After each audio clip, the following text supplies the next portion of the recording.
So, dear friends, welcome once again for our second session on Acts of the Apostles. If you remember, last session we stopped at, we were seeing the characteristics of the book Acts of the Apostles, and we stopped there.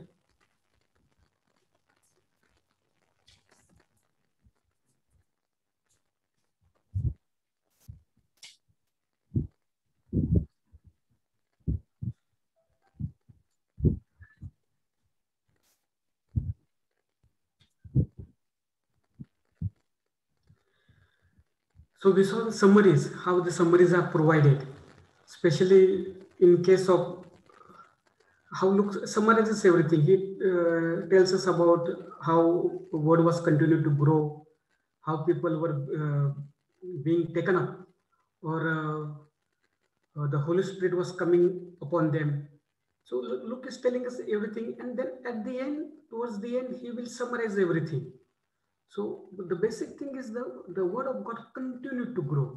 So he summarizes everything in one or two sentences. That we saw. Then the name Christian was given in Antioch for the first time.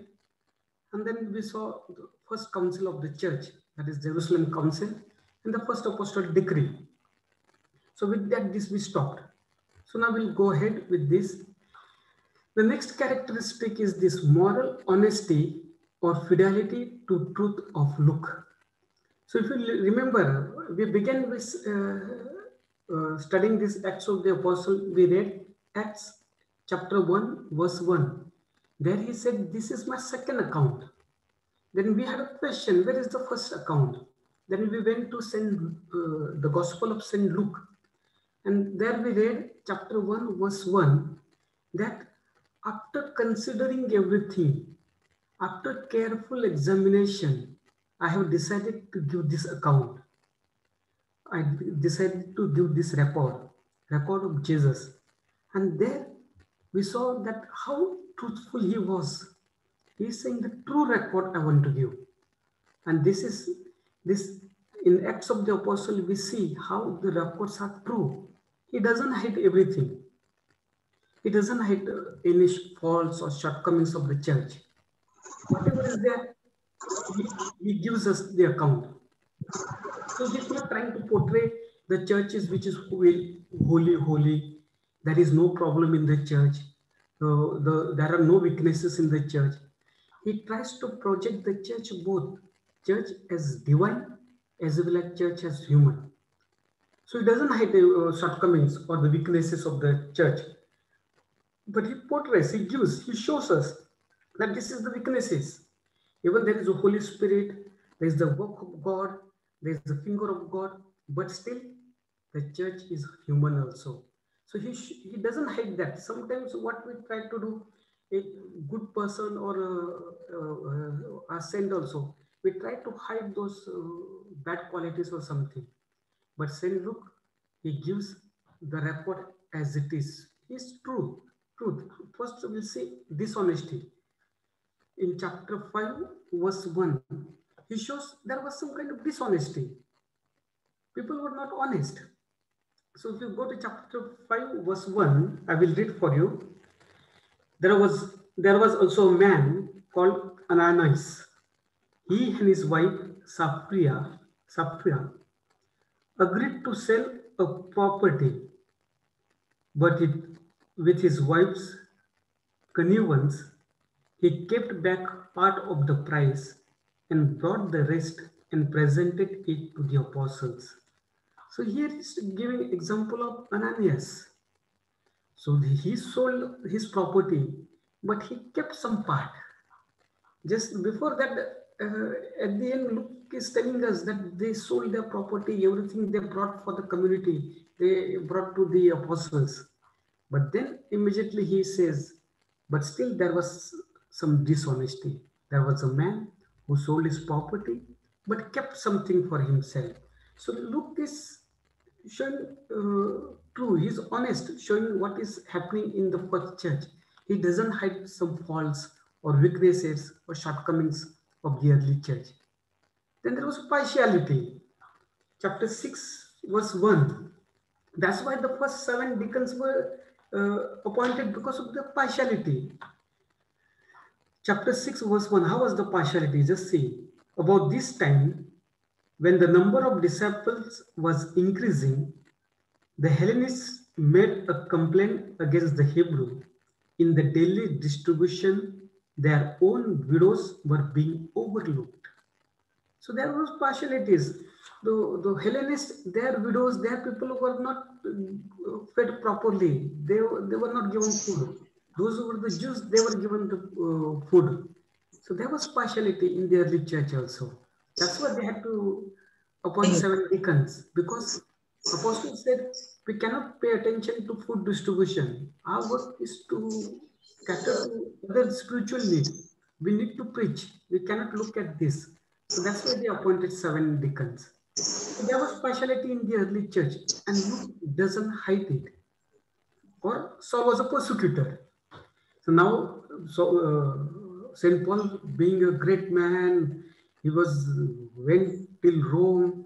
So he did not hide that he was a persecutor. No. He shows that he was a persecutor. Then there was a dissension and debate in the early church, and this will come in the context of the first Jerusalem Council. So look, once again, he will point out to us that there in the early church, among the apostles of Jesus, there was problem. So chapter 15 verse 2 says, this led to disagreement.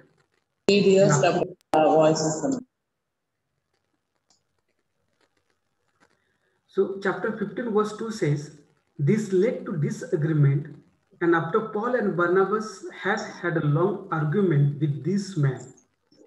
So he shows there that in the apostles, Paul and Barnabas had some argument with the apostles. So the topic is that whether the Gentiles should be circumcised or not. But Luke doesn't hide this fact. Or bribe. This is also very interesting. We'll read this. So there was one person who thought these apostles, they have gift of Holy Spirit. They bring down the Holy Spirit. So he thought, I will pay them money and buy that gift. So that is also interesting. Let's read that. Chapter 8, verse 18, 19.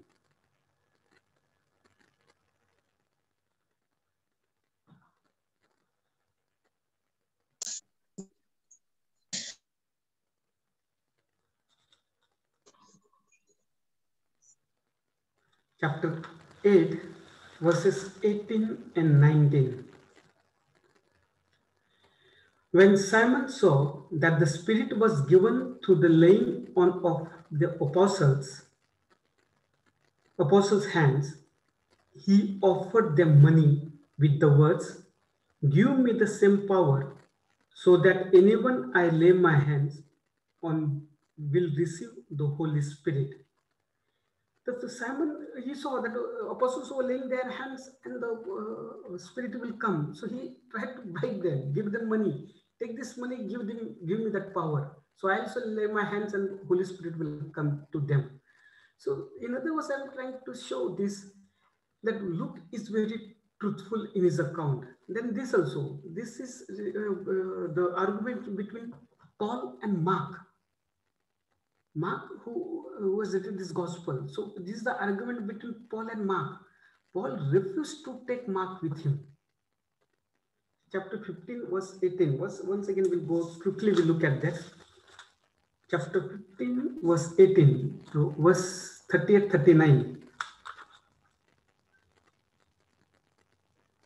But Paul was not in favor of taking along the man who had deserted them in Pamphylia and had refused to share in their work. So there was a sharp disagreement, so that they parted company, and Barnabas set off with Mark to Cyprus. So here Paul is disagreement. He refused to take Mark because Mark left them on their mission. He came back. That we'll see in chapter 13, how Mark left them and came back.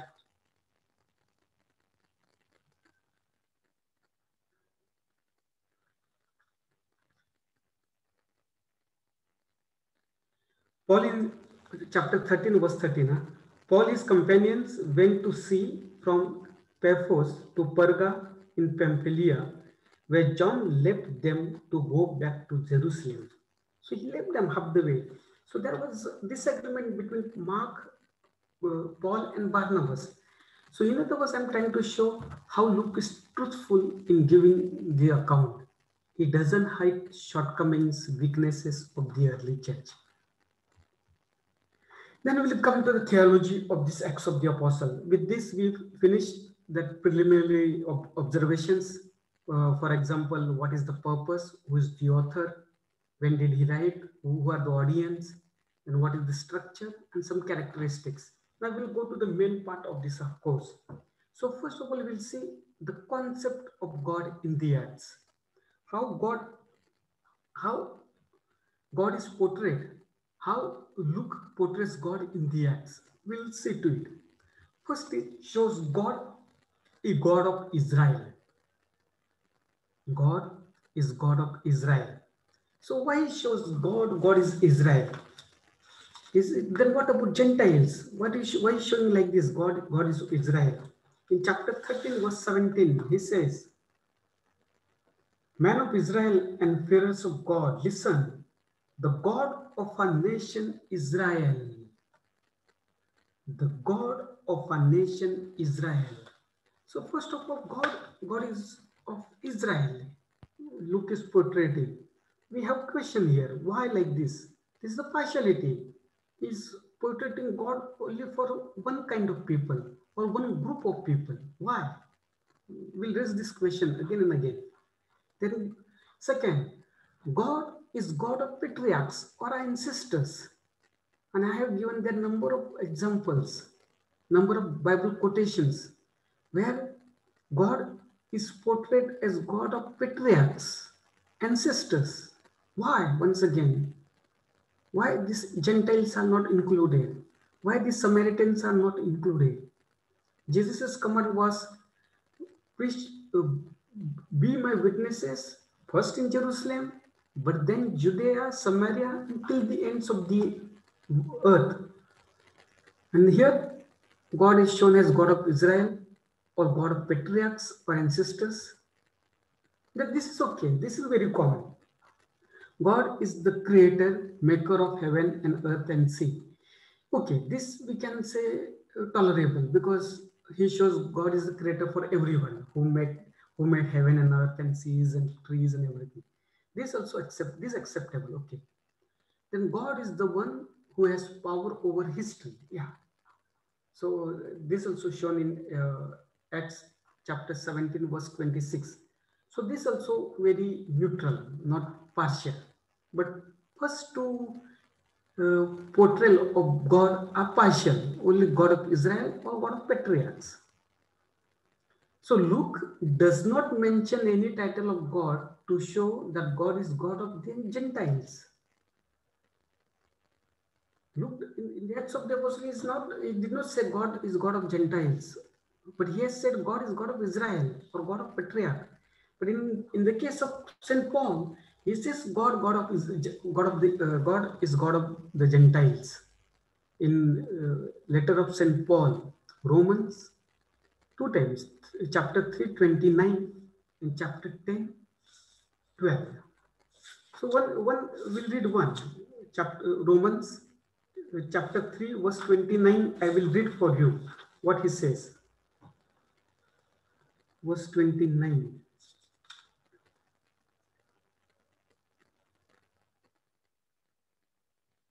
Do you think God is the God only of the Jews, not of Gentiles too? He raises this question. Do you think God is the God only of the Jews and not of Gentiles too? Most certainly of Gentiles too. So Paul says God is God of Gentiles. And then he raises the question, do you think God is only of Israel and not of Gentiles? And then he says, yes, God is God of Gentiles also. But then you see here, Paul making distinction. And God allowed other people to exist. This is too much. This is too much, Paul is saying. So let's make sure that whether really Paul is saying, say Luke is saying in Acts. So Acts 17 verse 26. Acts 17 verse 26. Today our faith is going to shatter, I think. Acts 17 verse 26. He not only created the whole human race so that they could occupy the entire earth, but he decreed the time and limits of the habitations. So on the contrary, he is he who gives us everything, including life and breath, to everyone. From one single principle, he has not only created the whole human race so that they could occupy the entire earth. So he has created human race to occupy this thing. So he has allowed them to stay. That's all this question, St. Luke's portraying God. Is God, it's one-sided, God of Israel, God of patriarch, and then God has created other human race and allowed them to stay. Not only that, today we are going to, I hope your faith is strong. Hold on to your faith today. Not only that, let's see how Jesus is portrayed in the Acts. And whatever questions we have, or I also raise, we'll answer afterwards. So just see this, how Jesus, now be with me. What I'm trying to say is this. First, I tried to show you how Luke portrayed God in Acts of the Apostle. And there we discovered he has portrayed God like there is a partiality. He's portrayed God of Israel, God of the patriarchs. He doesn't say God is God of Gentiles. When Paul says God is God of Gentiles, but not Luke. And then Luke also told us that God allowed other people to stay. Why? Why this partiality when portrayed God? Second, now we see how Luke portrays Jesus in the Acts. Whether there is also some partiality or he shows Jesus is God of everyone. Let's study that also. Then we come to answer all our questions, what we are raising now. So Jesus in the Acts, what he says, it was the God of Israel who raised Jesus from the dead. So who's the active being here? God is active. Jesus is passive. Jesus is raised by by God. You understand? And there are a number of quotations given there. So we'll see one. Chapter 2, 24. Everything we cannot see. But to make sure that what point we are making here, it is there, really there in the Bible, in the Acts of the Apostle. So chapter 2, verse 24, I will read for you what it says. But God raised him to life. But God raised him being Jesus, to life. So it was the God of Israel who raised Jesus. And there are many examples given there. Even next verse, chapter 2, verse 24 we saw. Then there is a verse 32 also. Verse 32 says, God raised this man Jesus to life. God raised this man Jesus to life. So God is the active agent here. Next, portrayal of Jesus. How Luke sees Jesus. The resurrection is the fulfillment of the promises to Israel, to David, and it is even characterized as the hope of Israel. So this also he gives one side picture related only to Israel. So the resurrection of Jesus is the fulfillment of given to Israel or given to David, or it is the hope of Israel. Why? When we are told, or we also saw Acts chapter 1, Jesus' command or commission, be my witnesses to Jerusalem, to Judea, to Samaria, and to Rome till the ends of the earth. And then why Samaritans are excluded here? Why Gentiles are excluded? Third, characteristics or portrayal of Jesus by Luke is this. The God of Israel is the one who performs the miracles, those of Jesus and those of the apostles and missionaries. So once again, God is the active agent, not Jesus. Chapter 2, verse 22. Let's read one so we'll understand.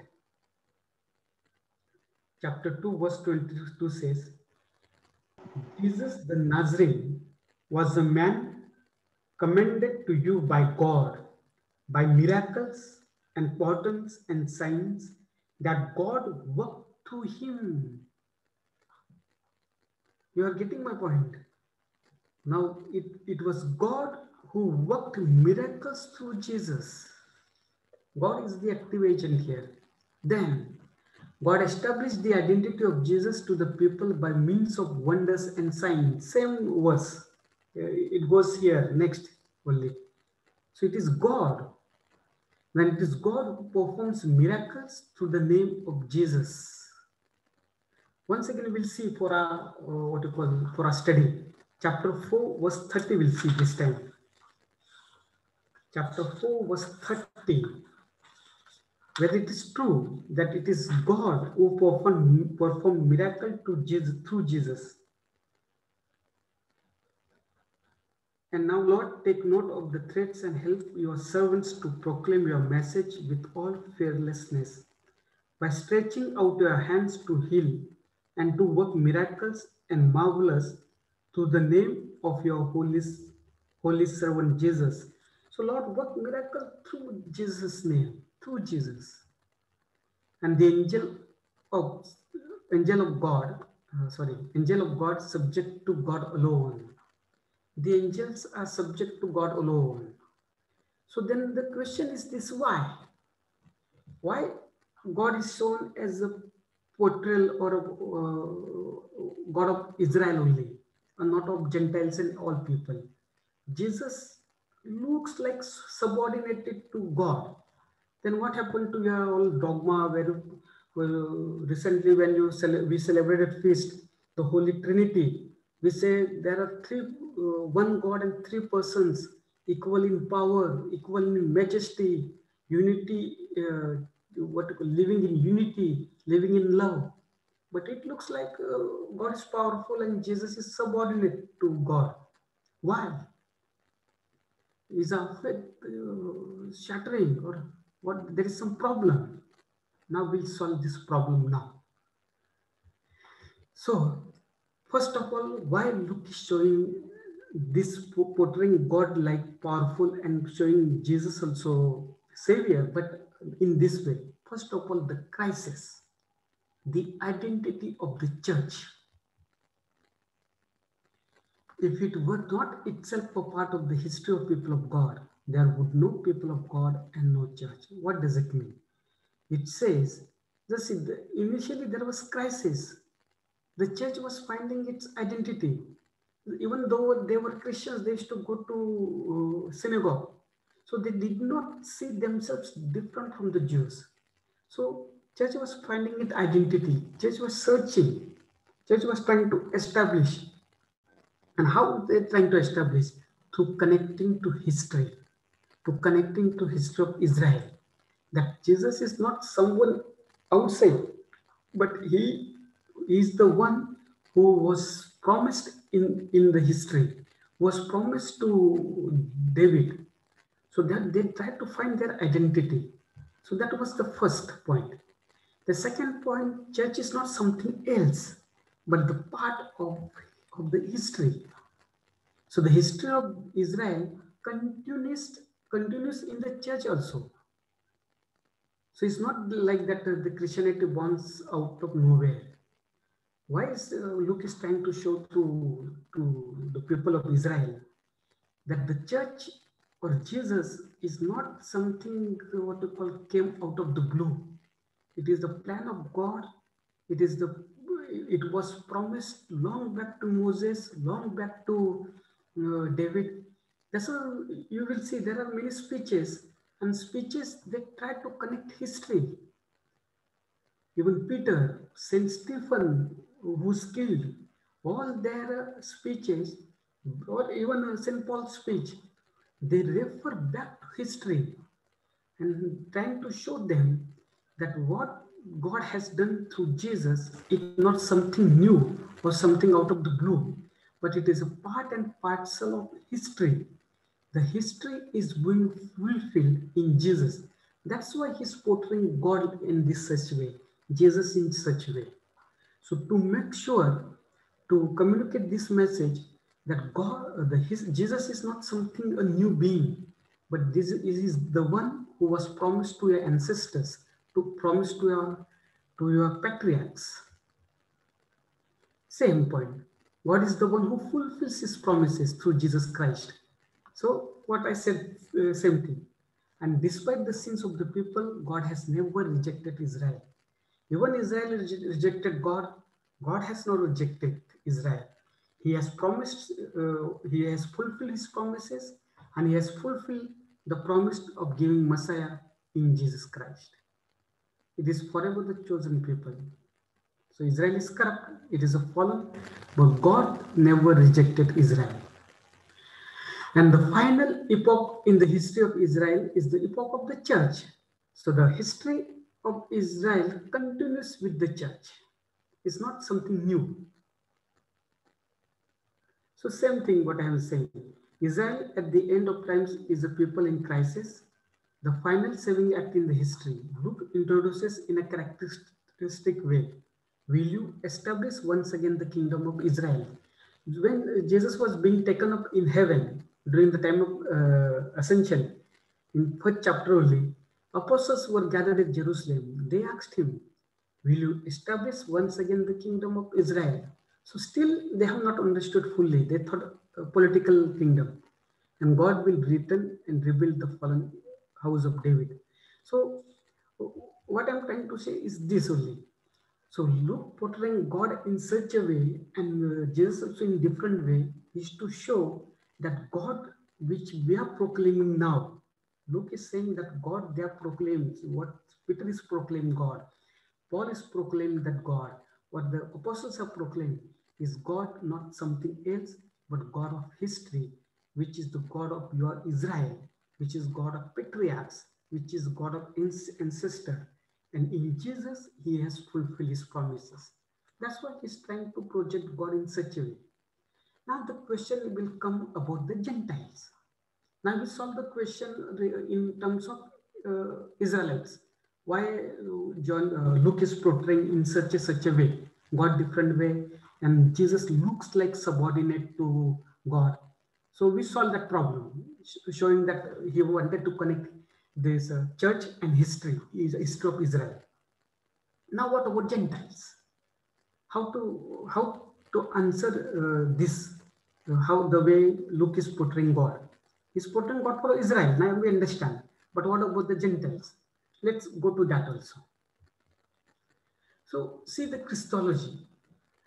So how Christology means, in simple word, about Jesus Christ. Study about Jesus Christ. How Jesus Christ is understood in Acts of the Apostles. So in order to understand the Christology or regarding information or regarding Jesus Christ in the Acts, let us situate ourselves in the problems that Luke facing during the first years in the church. So we are answering, now we are trying to answer why Jesus is shown maybe subordinate to God. Why?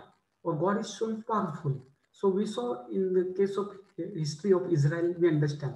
Now we are seeing what about Gentiles, how he shows Jesus to Gentiles. So to understand this, first of all, we are trying to understand Luke. Now we know that right now also the church has made a problem. Why? Because you come with something, you have to cater to people of all the world. So some in Europe, certain things people may agree. In India, we may not agree with certain things. So, for example, blessing of gay marriages in Europe and certain parts of the world, they reacted, but certain parts they welcomed.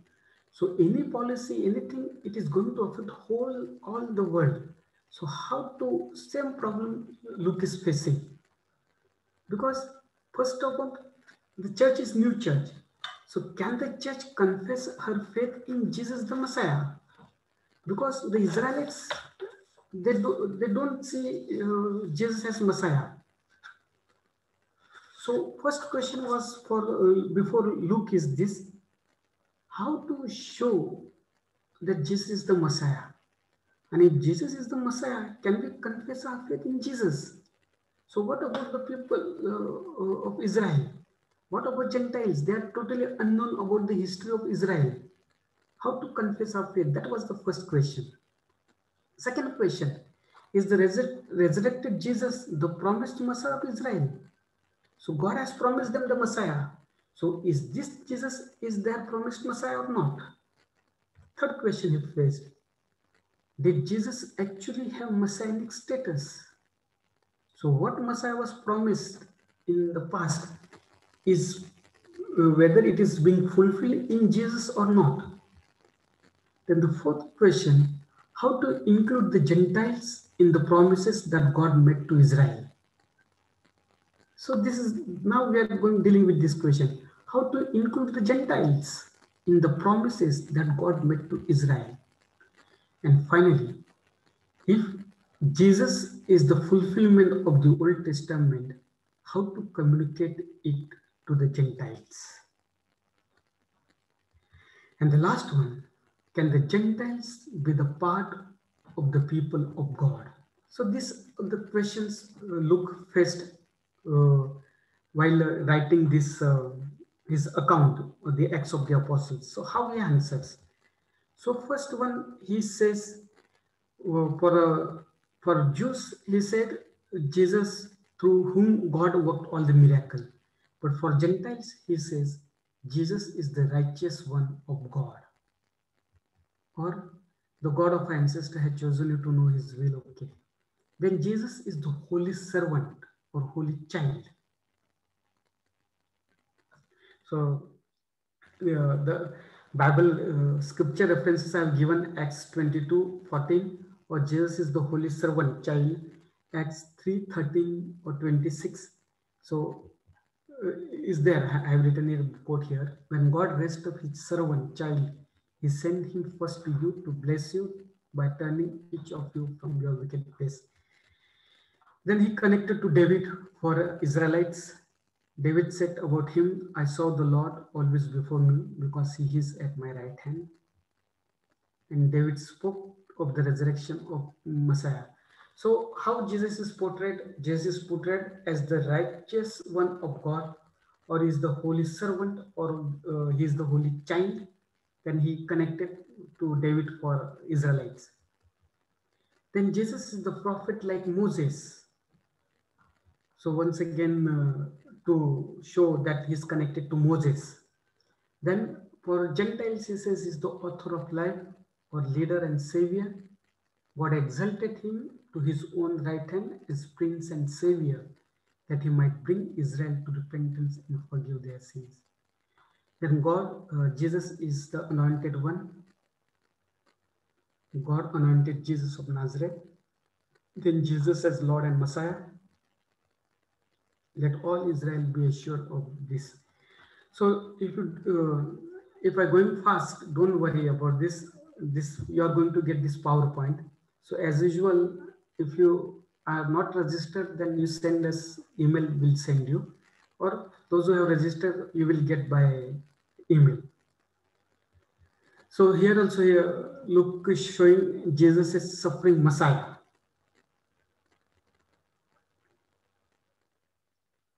So he combines both.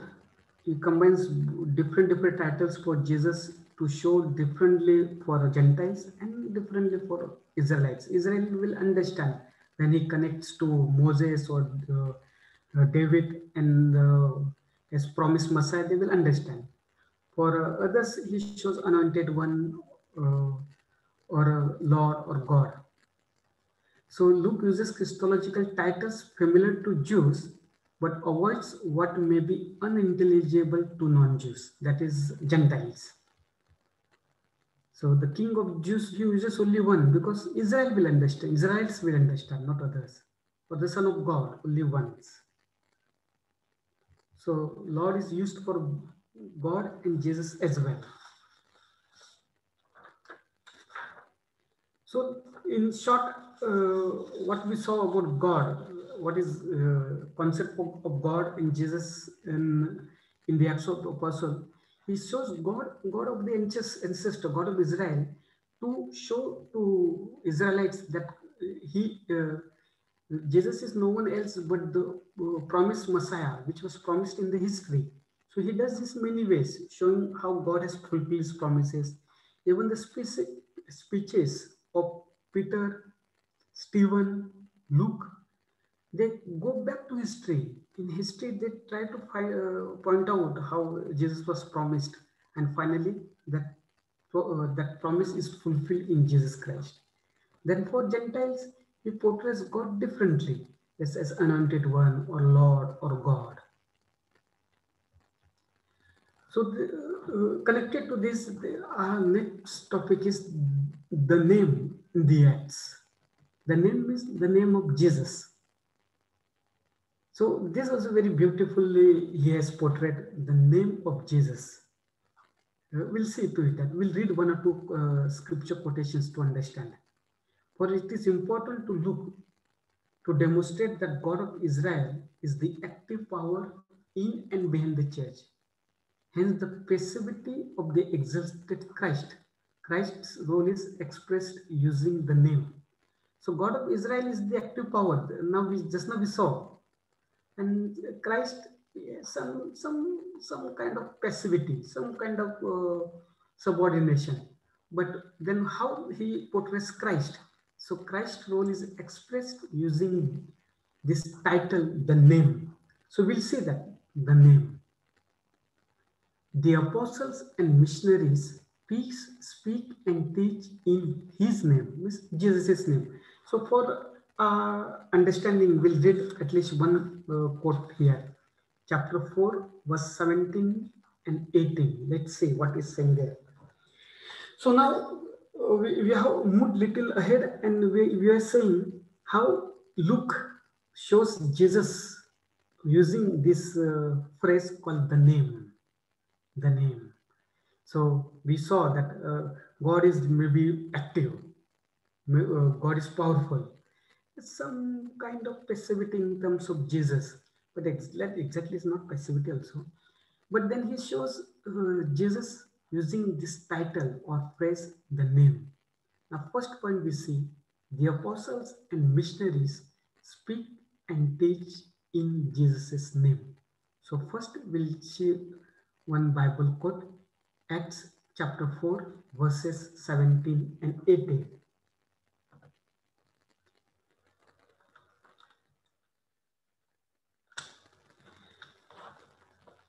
Verse 17 says, but to stop the whole thing spreading any further among the people, let us threaten them against ever speaking to anyone in this name again. In this name. Which name? Jesus' name. So the authority of Jewish people, they are planning that will stop them not to preach in this name, that is Jesus' name. So next, verse 18 now.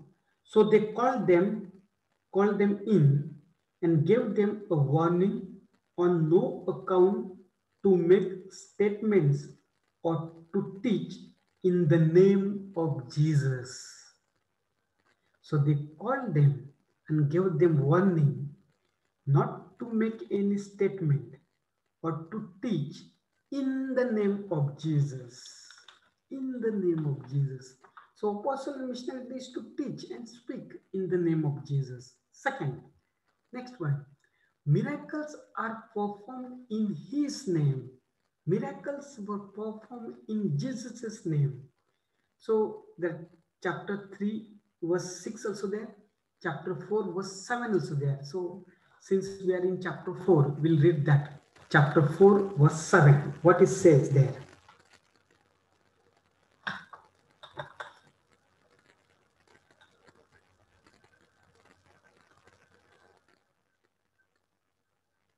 We'll read chapter 3, 6 because that is the miracle there. Sorry. Yeah. That we'll read that chapter 3, verse 6 because that is the miracle, cure of lame man by Peter. So that's very interesting. This. So miracles are performed in His name. Chapter 3, verse 6. But Peter said, I have neither silver nor gold, but I will give what I have. In the name of Jesus Christ of Nazarene, walk. Now you see, the miracles are performed in Jesus' name. I'll read again. But Peter said, I have neither silver nor gold, but I will give what I have. In the name of Jesus Christ of Nazarene, walk. So miracles are performed in the name of Jesus.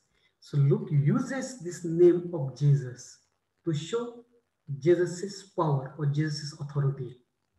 Next, they suffer for the name of Jesus. That also he has beautifully Luke has shown us. Chapter 6, chapter 9, verse 16. The Lord replied, go, for this man is my chosen instrument to bring my name before Gentiles, kings, and before the people of Israel. So that's why they are, this is in case of St. Paul, conversion of St. Paul. But they had to suffer in the name of Jesus. Then forgiveness and salvation is through His name, through Jesus' name. So he's portraying Jesus, using Jesus' name, the name of Jesus, or baptism in His name. We also can see chapter 2, verse 38. Chapter 2, verse 38.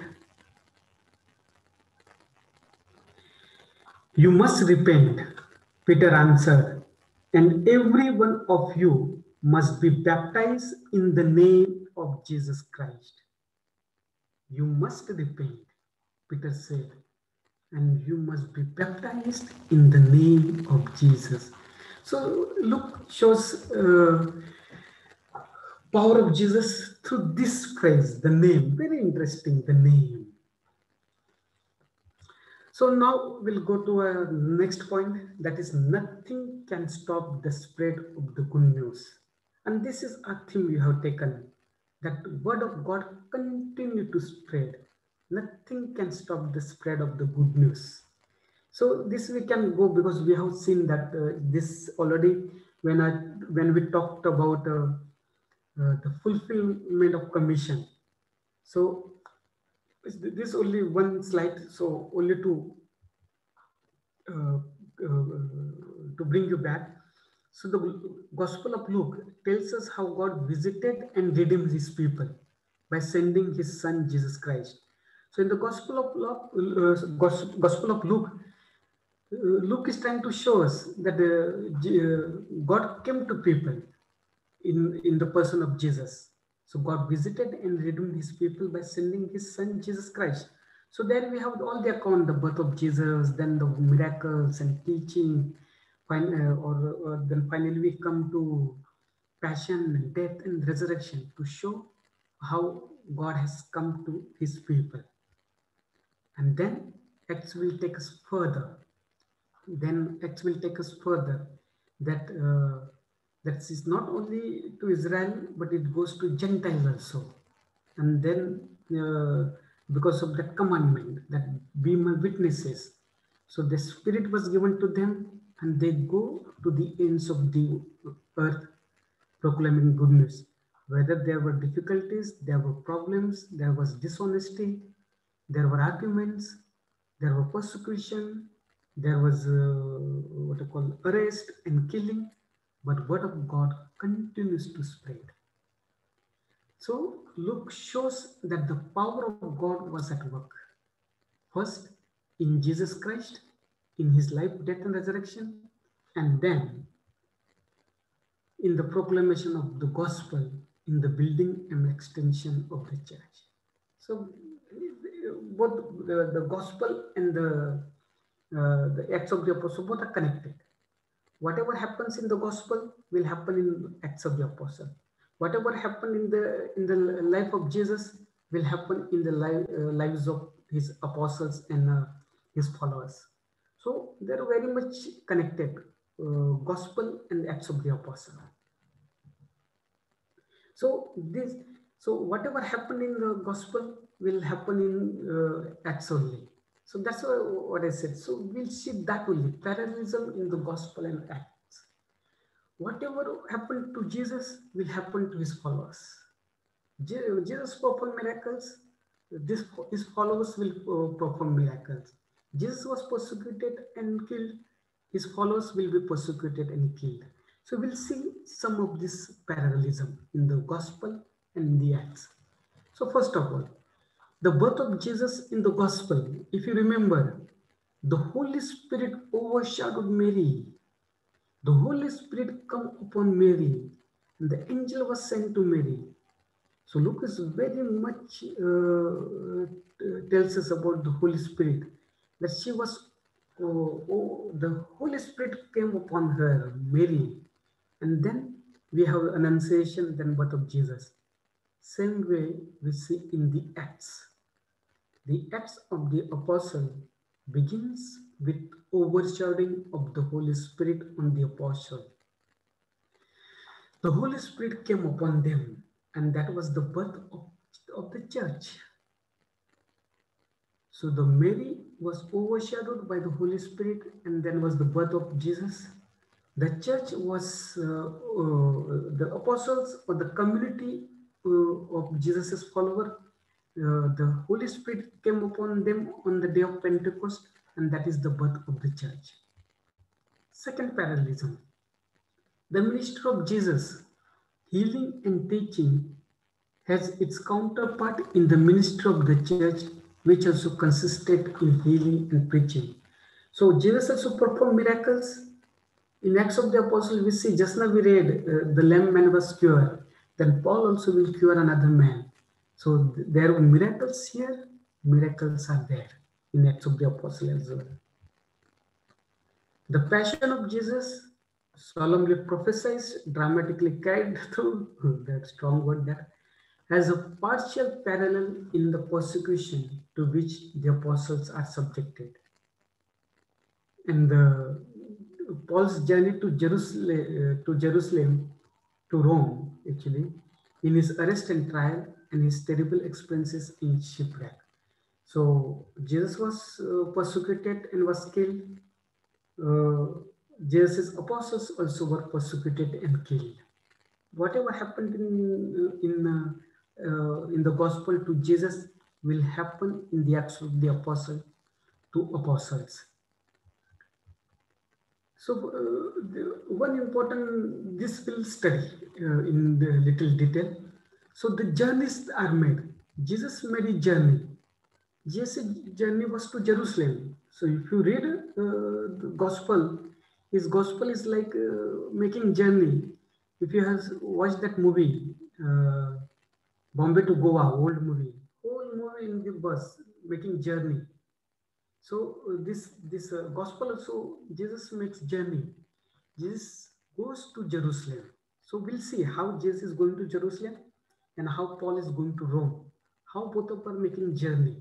So parallel journeys. Let's see. First of all, in Luke, we'll open. Now let's go to Gospel of Luke. Let's go to Gospel of Luke, and there we'll see how Jesus is making journey to Jerusalem. Chapter 9, verse 51.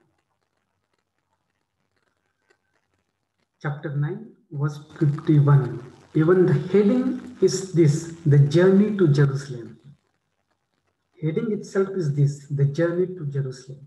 How Jesus is making journey. Just see, first sentence only, chapter 9, verse 51.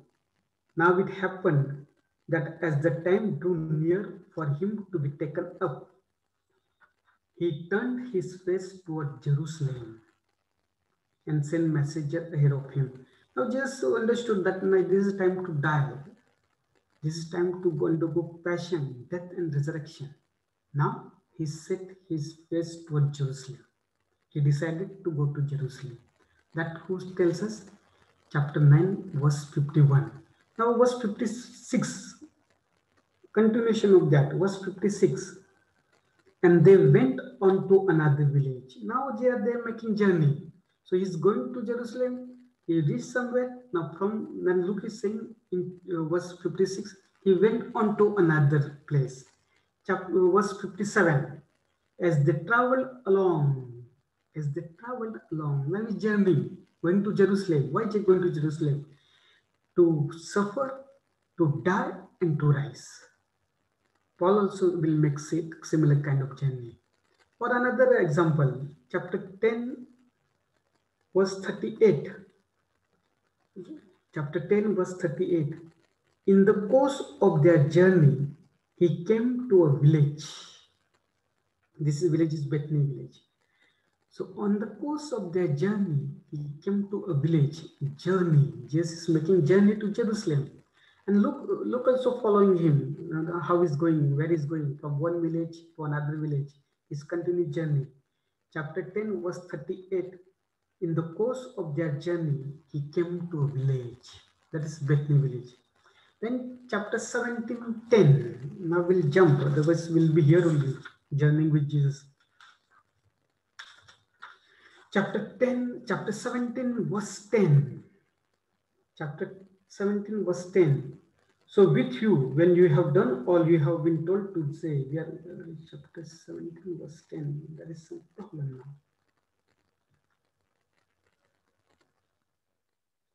So verse 11.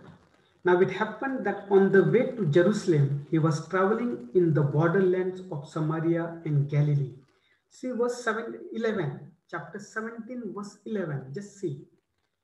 Now it happened that on the way to Jerusalem, he was traveling in the borderlands of Samaria and Judea, or Galilee. So he's traveling. This is not verse 10, but verse 11.